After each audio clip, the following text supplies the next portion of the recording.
नमस्कार दोस्तों, मेरा नाम है मयंक पांडे और मैं आपका स्वागत करता हूं आपके अपने लर्नविल चैनल पर। आशा करता हूं कि आप सब बहुत अच्छे होंगे। दोस्तों, आज हम पंचायती राज और स्वशासन के बारे में जानकारी प्राप्त करेंगे। ये पूरी तरह एग्जाम ओरिएंटेड क्लास है। एनसीईआरटी का कंटेंट इसमें शामिल है। तो आइए वक्त को बिना बर्बाद किए इस क्लास को शुरू करते हैं। तो स्थानीय स्वशासन के बारे में जानने से पहले हमें ये जानना जरूरी है कि क्या 1992 से पहले भी पंचायतें मौजूद थीं? तो जी हाँ, 1992 से पहले भी पंचायतें मौजूद थीं, लेकिन तब राज्यों की अपनी मनमानी होती थी। ठीक है, मतलब फंड देना है, चुनाव कराने हैं, ठीक है, फंडिंग करनी है, इलेक्शंस कराने हैं, कुछ भी करना है, तो इस बात को बहुत सीरियस नहीं लेते थे स्टेट। तो क्या हुआ कि 1992 में ये डिसाइड किया गया कि दो संविधान संशोधन किए गए, एक 73rd और एक किया गया 74th। ठीक है, और ये दोनों संविधान संशोधन इसलिए किए गए ताकि राज्य सरकारें मजबूर हो जाएं स्थानीय सरकारें बनाने के लिए या उनके नियमों को बनाने के लिए। ठीक है, बहुत आसान शब्दों में अगर आप इसे समझेंगे तो ऐसा मान लीजिए कि सपोज ये स्कूल का कोई क्लब है, ठीक है, और ये है प्रिंसिपल। अब प्रिंसिपल का जब मन किया तब उसने इस क्लब के लिए फंडिंग की, जब मन किया तो इलेक्शन करा दिया, है ना।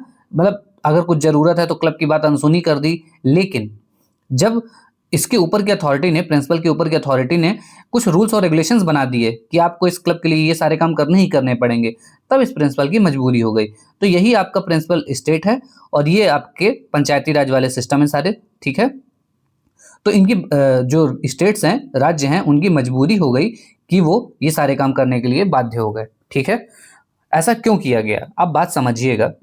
2 मिनट थोड़ा सा समझना जरूरी है कि इसकी जरूरत क्यों पड़ी हमें, है ना। मतलब देखिए, मान लीजिए उत्तर प्रदेश की जनसंख्या 20 करोड़ है। ठीक है, 20 करोड़ है, और ऐसा मान लेते हैं कि सपोज उत्तर प्रदेश का कोई जिला है जिसकी जनसंख्या लगभग 1 लाख है। बहुत ज़्यादा बोल रहा हूँ शायद मैं, या हो सकता है ना भी हो। ठीक है, 1 लाख है। अब इस 1 लाख, इन 1 लाख लोगों की देखभाल कौन करेगा? डीएम के पास क्या डीएम सबको एक एक देख पाएगा? क्या नहीं देख पाएगा। तो इसके लिए लोकल गवर्नेंस सिस्टम बनाया गया कि जहां जहां भी गांव होंगे, पंचायतें होंगी, वहां वहां पे, ठीक है, तो ये सारा सिस्टम बनाया गया। ठीक है, जिला स्तर पे नगर पालिकाओं का गठन किया गया। तो ये सारे रीजन थे इसके पीछे के। ठीक है, कि हमें क्यों स्थानीय स्वशासन की आवश्यकता पड़ी। आई होप अब ये पॉइंट आपको क्लियर हो गया होगा। अब बात करते हैं historical background of local self government in India. Bharat में स्थानीय स्वशासन की ऐतिहासिक पृष्ठभूमि, इसकी शुरुआत कहाँ से होती है, ठीक है, ये जानना हमें जरूरी है। तो कहीं ना कहीं ये पंचायती राज की संकल्पना जो थी वो लॉर्ड रिपन की तरफ से आई। ठीक है, इन्हें कहा जाता है father of local self government in India. Bharat में स्थानीय स्वशासन के जनक, ये बहुत इंपॉर्टेंट पॉइंट है, आपके बीपीएससी एग्जाम के लिए भी इंपॉर्टेंट है।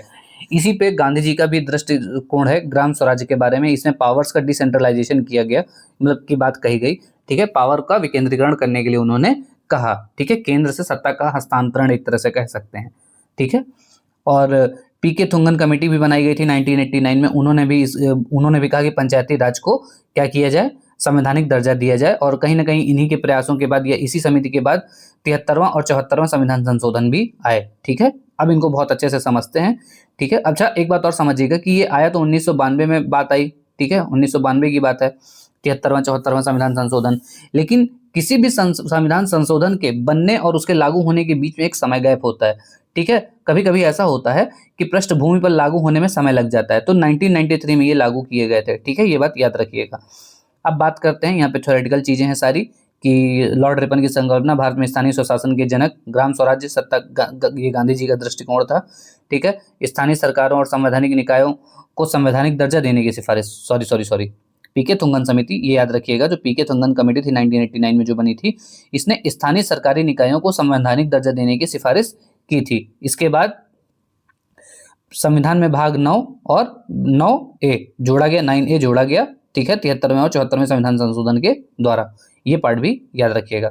अब ये लागू कब हुए, ये पॉइंट याद रखना बहुत ज्यादा जरूरी है। 73वां संविधान संशोधन, 73rd अमेंडमेंट एक्ट, जो पंचायती राज है, ये 24 अप्रैल 1993 को लागू हुआ। और इसीलिए ये जो 24 अप्रैल आप देख रहे हैं, इस दिन हम राष्ट्रीय पंचायती दिवस मनाते हैं। ठीक है, ये पॉइंट याद रखिएगा, मोस्ट इंपॉर्टेंट पॉइंट है। ठीक है, बहुत ज्यादा इंपॉर्टेंट पॉइंट है ये, कि 24 अप्रैल 1993 को पंचायती राज लागू हुआ और इसी दिन हम राष्ट्रीय पंचायती राज दिवस इसीलिए मनाते हैं। ठीक है, 74वां संविधान संशोधन मतलब 74th अमेंडमेंट, जो म्यूनसिपालिटीज नगर पालिका वाला एक्ट था, वो 1 जून 1993 को लागू हुआ। तो ये पॉइंट भी याद रखिएगा। पहला वाला 24 अप्रैल को लागू हुआ, दूसरा वाला 1 जून को लागू हुआ। ठीक है, ये दोनों पॉइंट याद रखिएगा। ये कौन से विषय के से रिलेटेड हैं? तो ये राज्य सूची का विषय है। जो स्वशासन है आपका स्थानीय स्वशासन, ये किसका विषय है? ये राज्य सूची मतलब स्टेट लिस्ट का विषय है। ठीक है, इसके बाद बात करें पंचायती राज मतलब ग्रामीण स्तर त्रिस्तरीय। कितने, ये सीधे सीधे क्वेश्चन पूछा जा सकता है कि पंचायती राज कितने स्तर की संरचना है, तो ये त्रिस्तरीय संरचना है। ये पॉइंट याद रखिएगा। ठीक है, एग्जाम में आ सकता है सीधे सीधे। और ये बस आप इस इमेज को देख लीजिए, पर हम यहाँ से समझना शुरू करेंगे ग्राम सभा से। ठीक है, ग्राम सभा क्या है आपके लिए? पंचायत क्षेत्र के सभी वयस्क जिनका 18 वर्ष से अधिक हो, जो ठीक है 18 वर्ष में जिनका नाम मतदाता सूची में हो, उनकी जो बैठक होती है वो ग्राम सभा होती है। ठीक है, फिर से इस बात को क्लियर करते हैं। पहले तो इसको ग्राम पंचायत और ग्राम सभा दोनों में अंतर होता है, ये बात याद रखिएगा।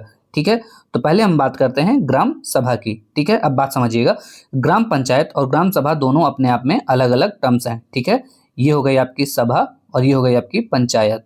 ठीक है, ये दोनों अपने आप में अलग अलग हैं, ये बात याद रखिएगा, इनको एक साथ कंफ्यूज नहीं करना है। गांव में देखिए, गांव में बच्चे भी होंगे, बुजुर्ग भी होंगे, महिलाएं भी होंगी और पुरुष होंगे। ठीक है, इतने सारे लोग, हर तरह के लोग गांव में होंगे, लेकिन हर कोई इस सभा का हिस्सा नहीं होता है, ये बात याद रखिएगा। तो इस सभा का हिस्सा होता कौन है?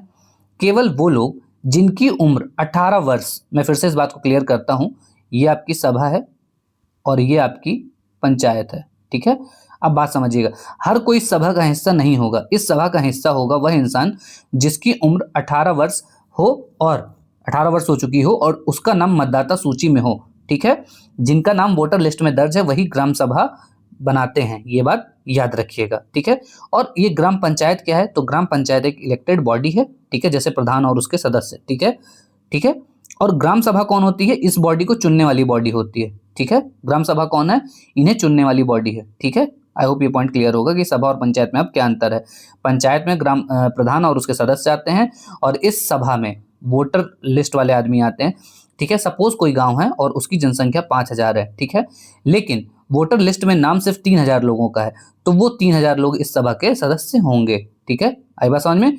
ये 3000 लोग मिलकर इस सभा को बनाएंगे। ठीक है ना, आई होप ये पॉइंट भी क्लियर होगा। अब बात करें ग्राम पंचायत सचिव क्या होता है? तो ग्राम पंचायत सचिव ये सरकार द्वारा नियुक्त होता है, चुना हुआ नहीं होता, इलेक्शन नहीं होता इसका। ठीक है, ये अपॉइंटेड होता है, अपॉइंटेड बाय द गवर्नमेंट। ठीक है, या ग्राम पंचायत और ग्राम सभा दोनों का सचिव होता है, ये पॉइंट याद रखिएगा। ठीक है, serves as the secretary of both of the gram sabha and the gram panchayat. ठीक, ये पॉइंट इंपॉर्टेंट है, याद रखिएगा, बेसिक क्वेश्चन हैं ये सारे। फिर है ग्राम स्तर। ग्राम पंचायत में कौन प्रमुख होता है? सरपंच या प्रधान होता है। कई जगह सरपंच कहा जाता है और कई जगह प्रधान होते हैं। ठीक है, और ये प्रत्यक्ष चुनाव होता है, डायरेक्ट इलेक्शन होता है। अगर आपने गाँवों में इलेक्शन में वोट डालने गए होंगे तो आपको पता होगा कि जैसे आप नॉर्मल इलेक्शन में वोट डालने जाते हैं, बिल्कुल वैसे ही ग्राम पंचायत का भी चुनाव होता है। ठीक है, ऐसे ही आपके प्रधान या सरपंच चुने जाते हैं। ठीक है, ग्राम सभा के सारे मेंबर इसमें वोट डालते हैं। ठीक, अभी अभी आपने जाना था कि जो आपके ग्राम पंचायत के प्रधान होते हैं, ठीक है, ये जो प्रधान थे इनका तो डायरेक्ट इलेक्शन हो रहा था। ठीक है, लेकिन जो जो बीडीसी मेंबर होते हैं, ब्लॉक प्रमुख होते हैं, ठीक है, ब्लॉक लेवल पे, ठीक है, तो ये क्या होते हैं? इनका चुनाव अप्रत्यक्ष लेवल तरीके से होता है। और क्योंकि हम एग्जाम स्पेसिफिक पढ़ रहे हैं तो इसलिए आपको बस इतना याद करना है कि ये जो बीडीसी का होता है इलेक्शन, ये अप्रत्यक्ष होता है, इनडायरेक्ट इलेक्शन होता है। बाकी आपसे बहुत डिटेल इसमें नहीं पूछेगा। ठीक है, इसी तरह डिस्ट्रिक्ट लेवल पे जो जिला पंचायत अध्यक्ष होते हैं उनका भी अप्रत्यक्ष चुनाव होता है, इनडायरेक्ट इलेक्शन होता है। ठीक है, सिक्किम इसका अपवाद है। बहुत डीप इसके बारे में मैं नहीं बताऊंगा क्योंकि मेरा यकीन मानिए आपके एग्जाम में इससे ज़्यादा डीप पढ़ने की इसमें ज़रूरत नहीं है, बस ओवरव्यू लेने की ज़रूरत है। ठीक है, 20 लाख से कम जनसंख्या वाले राज्य जैसे सिक्किम में मध्य ब्लॉक स्तर अनिवार्य नहीं है। बस ये पॉइंट याद रखना है, इसको समझने की आपको कोई ज़रूरत नहीं है। अब बात करते हैं शहरी स्तर पे भी 3 टियर स्ट्रक्चर है अर्बन लोकल सेल्फ गवर्नमेंट का। ठीक है, 3 टाइप है यहाँ पे। कौन सा? म्युनिसिपल कॉर्पोरेशन, म्युनिसिपल काउंसिल और नगर पंचायत। ठीक है, आई होप ये पॉइंट क्लियर होंगे और ये बहुत बेसिक पॉइंट है, इन्हें बस आपको देखना है। नगर निगम, म्युनिसिपल काउंसिल और नगर पंचायत, ये सारी चीज़ें बस ओवरव्यू लेना है। ठीक है, नगर पंचायत क्या है? ग्रामीण से शहर में परिवर्तित हो रहे क्षेत्र को क्या कहा जाता है? नगर पंचायत कहा जाता है। ठीक है, ट्रांजिशनल एरियाज होते हैं ये। ठीक है, रूरल से अर्बन एरिया में होते हैं और इसका मुख्य जो हेड होता है वो चेयरमैन होता है। ठीक है, और जैसा कि आपने देखा भी होगा कि बहुत सारे एरियाज पे लोगों को ये कहते सुना होगा कि हमारा नगर पालिका, हमारा नगर पंचायत में नहीं आता एरिया। ठीक है, इसका मतलब कि वो ग्रामीण एरिया में अभी है, ठीक है, ये इसका सेंस होता है उनका, ठीक। तो ये पॉइंट भी आपका क्लियर हो गया कि नगर पंचायत किसको बोलते हैं, नगर पंचायत किसको बोलते हैं, ये पॉइंट याद रखिएगा। नगर पंचायत होता है ग्रामीण से शहरी क्षेत्र में परिवर्तित हो रहे क्षेत्र को नगर पंचायत कहा जाता है, ठीक है, ट्रांजिशनल एरिया होता है ये, ठीक है ना। इसके बाद बात करें नगर पालिका क्या होता है, तो नगर पालिका 1 लाख से 10 लाख की जनसंख्या वाला जो क्षेत्र होता है, छोटा शहरी क्षेत्र, नगर पालिका परिषद, म्युनिसिपल काउंसिल, ठीक है।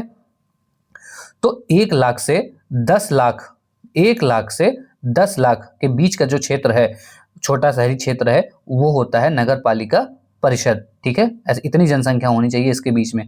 इसके भी हेड कौन होते हैं, चेयरमैन होते हैं, ठीक है।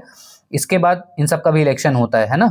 नगर निगम कौन होता है, तो बड़ा शहरी क्षेत्र, जैसे 10 लाख से ज्यादा की जनसंख्या जो होती है, ठीक है, 10 लाख से ज्यादा की जनसंख्या वाले क्षेत्र को आप निगम कह देते हैं। अब वो ना तो परिषद है ना तो पंचायत है, वो क्या है, निगम है, ठीक है, नगर निगम।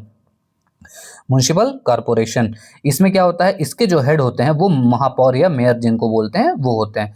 ये सारे बेसिक पॉइंट हैं और आपको इतने ही याद रखने हैं, ठीक है ना, ये बात याद रखिएगा। आगे बढ़ें तो अब बात करते हैं योग्यता, चुनाव एवं आरक्षण, ठीक है। योग्यता से, एलिजिबिलिटी से, टेन्योर से और रिजर्वेशन से, मतलब टेन्योर मतलब कार्यकाल होता है, ठीक है। तो एलिजिबिलिटी, इलेक्शन एंड रिजर्वेशन और इनका कार्यकाल भी थोड़ा सा डिस्कस करेंगे। न्यूनतम आयु कितनी होनी चाहिए, ठीक है। पंचायत चुनाव लड़ने के लिए आपकी जो मिनिमम एज है वो 21 साल होनी चाहिए, 21 ईयर्स होनी चाहिए। ये काहे के लिए भाई साहब, पंचायत चुनाव लड़ने के लिए, किस चीज के लिए, पंचायत चुनाव लड़ने के लिए है 21 साल, ठीक है। इसमें कार्यकाल कितना होता है, 5 साल का होता है, ये तो बहुत बेसिक है, आपको पता है। इसमें महिलाओं को भी कुछ आरक्षण दिया गया होगा, कितना आरक्षण दिया गया है, क्या कोई ये बात बता सकता है? इस बात को समझिएगा, ये महिला आरक्षण जो है कम से कम 1/3 आरक्षण दिया गया है महिलाओं को, मतलब 33.33%, 33.33%, ठीक है, मिनिमम 1/3 दिया गया है। इसका मतलब है भारत में अगर 6 लाख गांव हैं, क्या है, भारत में अगर 6 लाख गांव हैं, ठीक है, तो 6 लाख गांव का मतलब 6 लाख प्रधान पद होंगे, ठीक है, 6 लाख प्रधान बन सकते हैं। तो इसका 1/3, 6 लाख का 1/3 होगा आपका लगभग 2 लाख, है ना, 2 लाख ही निकलेगा। तो इन 2 लाख पदों पे आपकी फीमेल्स मतलब महिलाएं ही प्रधान बनेंगी, ये नियम कहता है, ठीक है। 6 लाख का 2/3 कितना होगा, 1/3 कितना होगा, 2 लाख। इन 2 लाख पदों पे सिर्फ और सिर्फ महिलाएं ही प्रधान बनेंगी, ये आरक्षण कहता है। और ये बहुत ज़्यादा जरूरी है क्योंकि जो हम बोलते हैं ना महिला सशक्तिकरण, वुमेन एम्पावरमेंट की ओर एक बहुत बड़ा कदम है, तो ये बहुत अच्छी चीज़ है, ठीक है। इसके बाद बात करें SC/ST आरक्षण से रिलेटेड एक बात है कि राज्य की जनसंख्या के अनुपात में, तो इसमें भी रिजर्वेशन आप देंगे राज्य की जनसंख्या के अनुपात में, ठीक है। जैसा आप बात समझिएगा कि या इस लाइन को बहुत आसान शब्दों में, जैसे महिलाओं के बारे में क्या था कि उनको वहां पे ये बात क्लियर है कि 1/3 रिजर्वेशन है, ठीक है, मतलब कि 6 लाख में 2 लाख उनकी सीट पक्की है। लेकिन SC/ST आरक्षण में सीट फिक्स नहीं है, यह इस बात पर निर्भर करता है कि वहां की आबादी का प्रतिशत क्या है, ठीक है। आई होप ये पॉइंट भी क्लियर होगा। ये जो एज वाला पॉइंट था, सॉरी फॉर दैट, ये जो एज वाला पॉइंट था इससे रिलेटेड एक बात बताना चाहूँगा, फिर से आप कुछ रिकैप हो जाएगा, कुछ रिकॉल हो जाएगा आपका, कि जैसा कि आप जानते हैं कि पंचायती चुनाव अगर आपको लड़ने हैं तो आपकी मिनिमम एज होनी चाहिए 21 ईयर्स, ये पॉइंट आपका क्लियर हो गया।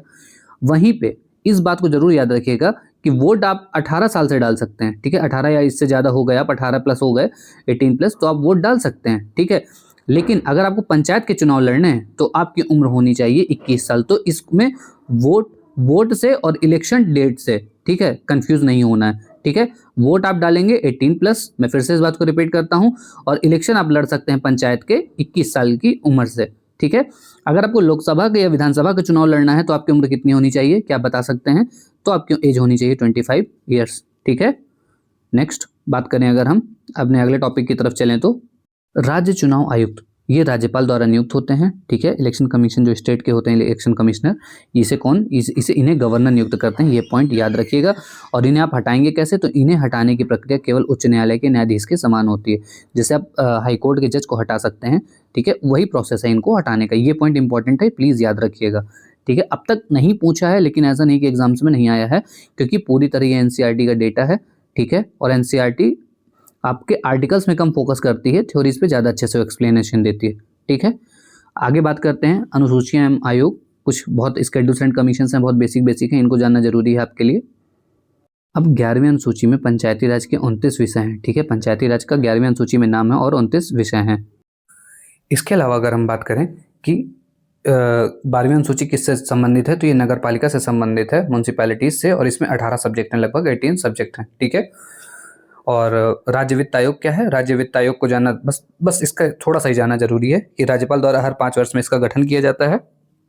क्यों किया जाता है, वित्तीय स्थिति की समीक्षा हेतु किया जाता है, टू रिव्यू फाइनेंशियल पोजीशंस, ठीक है। बस इतना ही सफिशिएंट है इस पूरे टॉपिक को जानने के लिए, पढ़ने के लिए, आपके बीपीएस सीटीआरई एग्जाम के लिए।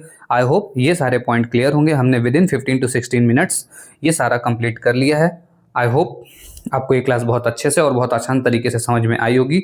And fuel your future with Learnwill, have a bright future in this, and God bless you all. PDF आपको टेलीग्राम ग्रुप में मिल जाएगी। Thanks for watching.